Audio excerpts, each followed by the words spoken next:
The lanterns swung like pendulums in the bowels of the Hierro Negro, casting amber light across barrels of stolen rum and crates of looted silver. Captain Willem Thorn, called the Iron Buccaneer by those who feared him and those who sailed beneath his flag, stood before his quartermaster with a pistol half drawn and doubt weighing heavier than any cannon. Outside, the Caribbean night pressed against the hull, thick with humidity and the distant cry of gulls. The year was 1697, and the ship lay anchored off the windward coast of Hispaniola, its crew restless, its hold rich with Spanish plunder, and its captain about to make a choice that would carve his name into legend and infamy alike. Thorn had earned his reputation through discipline, not savagery. Where other corsairs butchered prisoners and burned churches, he had kept his blade clean, dividing spoils fairly, sparing those who surrendered, and honoring the unwritten codes that separated privateers from monsters.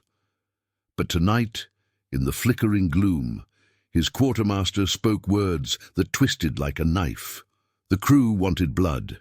They demanded it. The captured Spanish galleon off their starboard beam carried not just treasure, but 24 soldiers and a colonial magistrate who had hanged 3 English sailors the previous year. The men wanted revenge, and they would take it with or without Thorn's blessing. If you've sailed these waters in your imagination before, leave a comment with your country. We sail under many flags here. Subscribe and join the voyage. The quartermaster, a scarred Dutchman named Van Huck, watched Thorn with eyes that reflected lamplight like coins. "They remember Port Royal," Van Huck said quietly. "They remember what the Spaniards did to our brothers. You kept us leashed then. You'll not keep us leashed now." Thorn's hand fell from the pistol. He knew the currents of a crew's mood as surely as he knew the trade winds. To refuse them now was to invite mutiny. To permit them was to break the one rule that had kept him human. He looked past Van Hook toward the ladder leading topside, where he could hear the stamp of boots and the low murmur of men waiting for his decision. The ship itself seemed to lean, as if listening. "How many want it done?" Thorn asked. "All but 6, Van Hook replied, "and those 6 will not stand against the rest." Thorn closed his eyes. He had sailed under letters of marque once, when England and Spain were at war and privateering was blessed by Crown and Admiralty. But those letters had expired years ago, and what he did now was piracy plain, raiding, plundering, surviving in the margins of empire, where law dissolved like salt in seawater.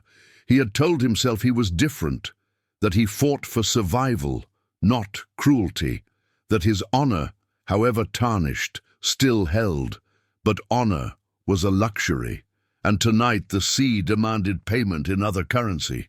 "Then let it be done," Thorn said, his voice hollow, "but quickly, no torture, no prolonging.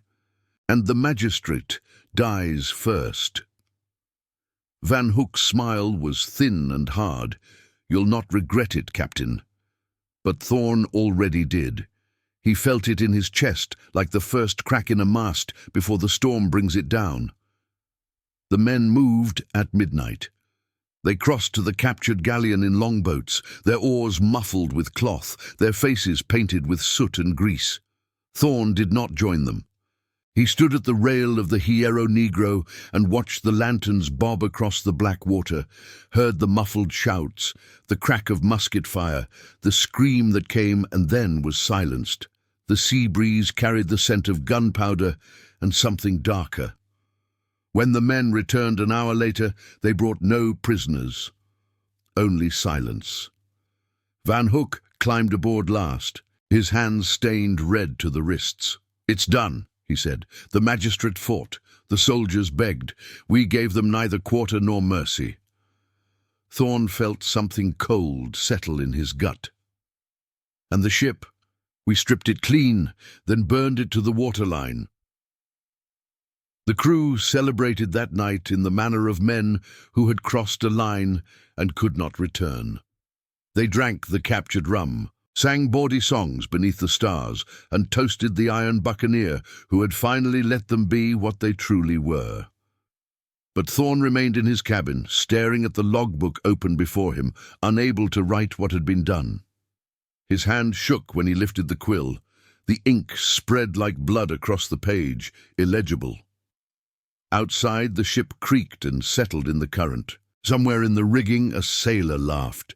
The reputation of the Hierro Negro changed after that night. Word spread quickly along the coasts and through the port towns where pirates and merchants mingled in uneasy commerce. The Iron Buccaneer, once known for his restraint, had shown his true colors. Spanish captains who once might have surrendered now fought to the death. Colonial governors posted higher bounties. And among the brotherhood of buccaneers and corsairs who haunted the islands, Thorn's name took on a new weight, respected by some, mistrusted by others. They made port at Tortuga 3 weeks later, that lawless haven where French, English, Dutch and renegade sailors of every nation gathered to trade stolen goods and hire fresh crew. The settlement sprawled along the coast in a chaos of wooden shacks, rum shops and warehouses built from shipwrecked timber. Thorn walked the muddy streets with Van Hook at his side, noting the glances thrown their way, some admiring, some wary. A one-eyed Portuguese captain spat at their feet as they passed. A Jamaican smuggler offered to buy them rum. The island's unwritten codes were shifting, and Thorn felt the ground unsteady beneath him. In a tavern reeking of sweat and tobacco, they met with other captains. Among them was Sebastian Ruiz, a Spanish-born corsair who sailed under no flag but his own, and whose reputation for cruelty made even hardened pirates uneasy.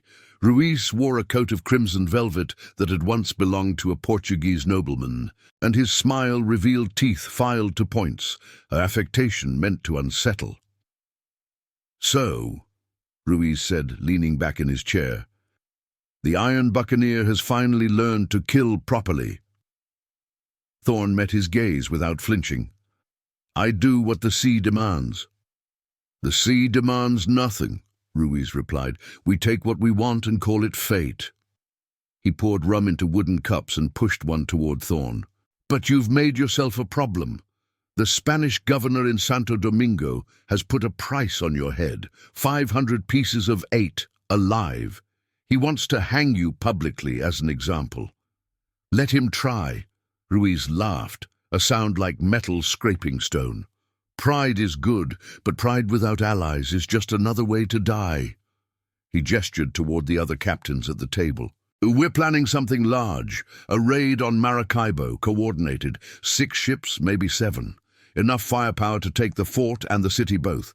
We split the take evenly, and afterward we each go our own way. Interested?" Thorn considered the offer. Maracaibo, a wealthy colonial port on the Venezuelan coast, had been raided before, most famously by the Frenchman L'Olonnais years earlier, but the Spanish had rebuilt its defenses. A coordinated assault could succeed, but it would require discipline and trust, 2 commodities rare among pirates. "What's to stop you from turning on us once the city falls?" Thorn asked. "The same thing that stops you from turning on me," Ruiz said. "Self-interest. Alone. We're hunted. Together we're strong enough to make the Spanish think twice." Van Hook leaned close to Thorn's ear. "It's a risk, but we're running low on powder and shot. One more prize like the galleon, and we can retire to Nassau or Jamaica with enough silver to live well." Thorn drank the rum in one swallow. It burned like penance. "We're in." The preparations took weeks. 6 captains and their crews gathered at a secluded cove on the southern coast of Hispaniola, where they careened their ships, patched hulls, and redistributed supplies. Thorn watched the other crews with a navigator's eye, noting the tensions and rivalries that simmered beneath the surface. Pirates were loyal only to gold and survival, and he trusted none of them. At night, around driftwood fires, the men told stories of treasure buried on nameless islands, of ghost ships crewed by the drowned, of mermaids who sang men to their deaths. Thorn listened, but did not speak. The memory of the galleon haunted him, not in guilt, but in recognition. He had crossed a threshold, and there was no crossing back. He was no longer the privateer who had once sailed with a clear conscience. He was something else now, shaped by the choices he had made and the blood his ship had spilled. One night, as he stood watch on the Hierro Negro, a young sailor named Elias approached. The boy, no more than 19, had joined the crew in Jamaica, lured by tales of adventure and wealth. He carried a Bible wrapped in oilcloth, a relic from his mother. "Captain," Elias said hesitantly, "may I ask you something?" Thorn nodded. "Do you believe in judgment? After we die, I mean. Do you think God weighs what we've done?"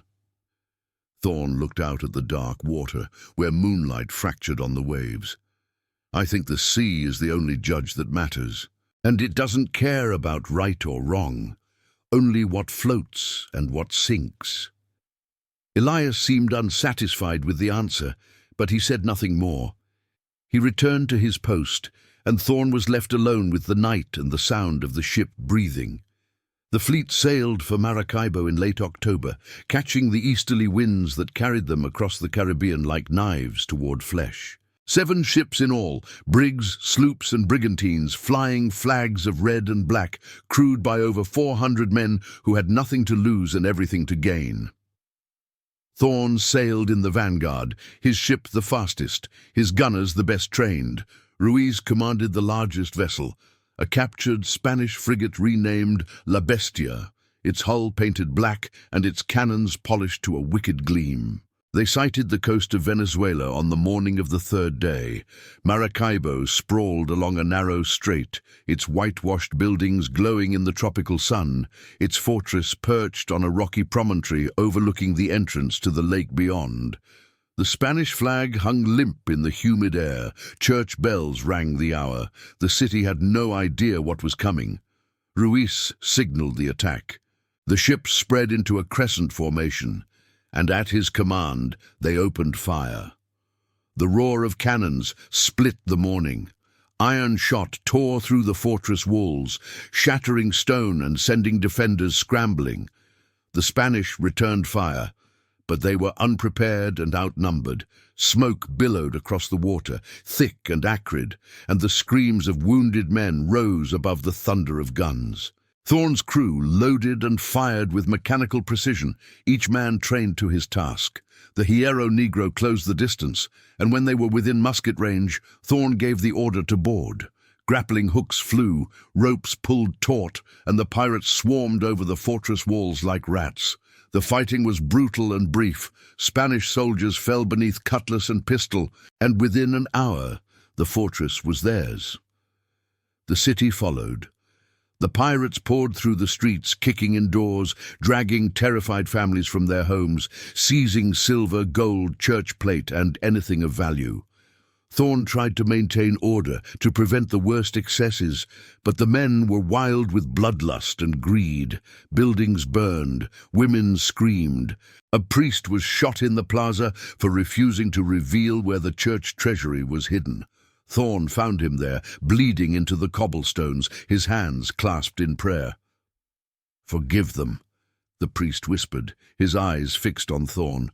"Forgive them, for they know not."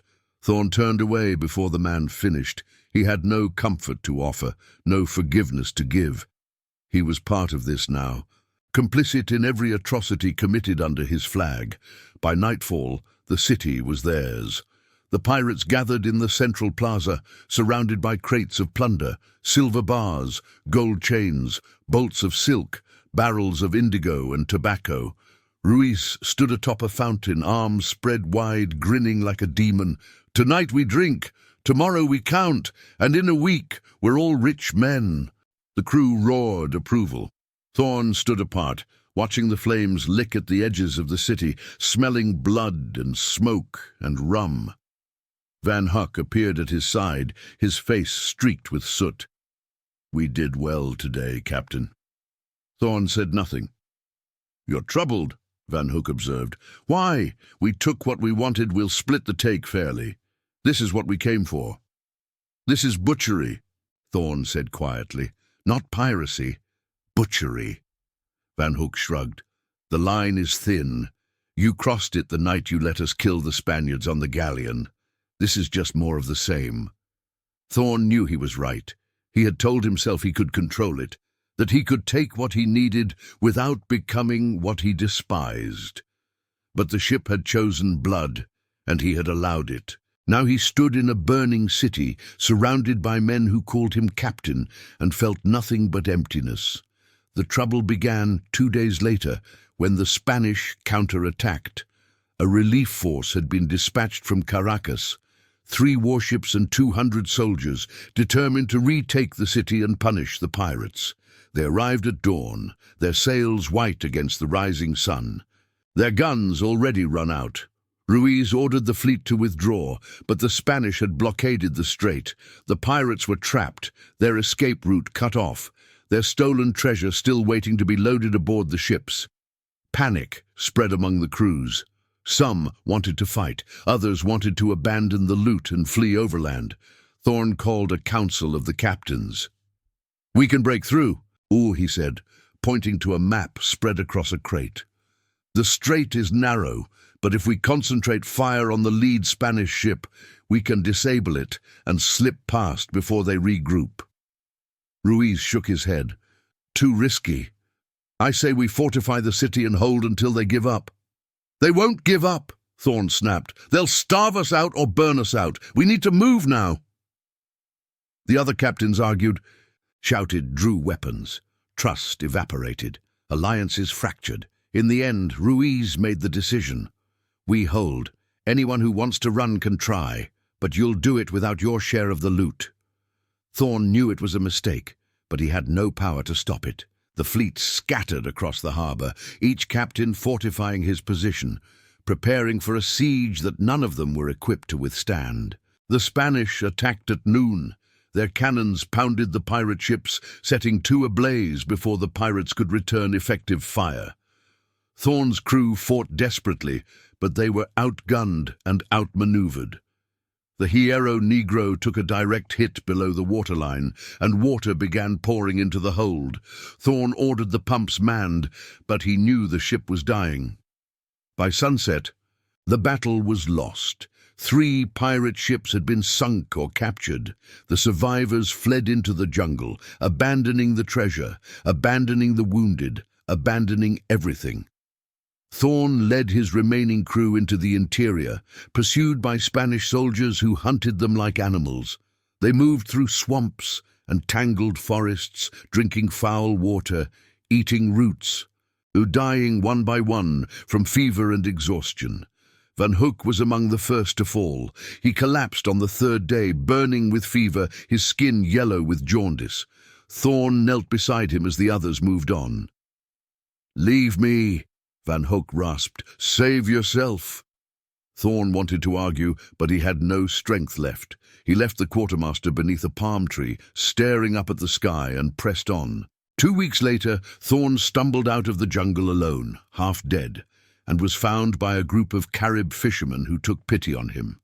They nursed him back to health in a coastal village, asking no questions, accepting no payment.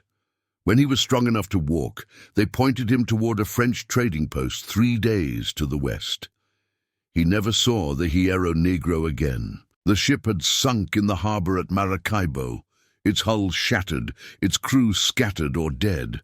The treasure they had fought for was lost, most of it reclaimed by the Spanish, some buried beneath the waves. Thorn made his way to Tortuga, where he learned that Ruiz had survived and was already planning another raid, his reputation undimmed. The other captains had either died or disappeared. The survivors whispered that the Iron Buccaneer was cursed, that the night he let his ship choose blood, he had sold his honor, and the sea had taken everything in return. He found work as a common sailor on a merchant vessel bound for Jamaica, keeping his identity secret, his past buried. But one night, anchored in a quiet cove, a young crewman found a brass coin in Thorn's sea chest, a Spanish doubloon, stamped with the year 1697, the edge stained dark. "Where'd you get this?" the boy asked. Thorn took the coin and held it to the lamplight. He saw the galleon burning, the fortress walls crumbling, the priest dying in the plaza. He saw Van Hook's face as fever took him, Ruiz's grin in the firelight, the eyes of his crew the night they demanded blood. "I bought it," Thorn said quietly, "with something I can never get back." He tossed the coin overboard, where it vanished into the black water without a sound. The sea had judged him. The sentence was already served. Years later, a French cartographer mapping the Venezuelan coast found the wreck of a ship in the shallows off Maracaibo. Divers recovered its figurehead, a black iron raven, wings spread, its beak open as if crying out.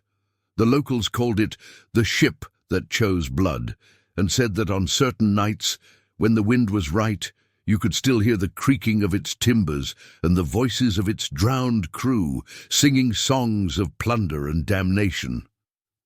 The figurehead now hangs in a museum in Cartagena, salt-corroded and silent, a relic of an age when honor was currency and men paid for their choices with more than gold.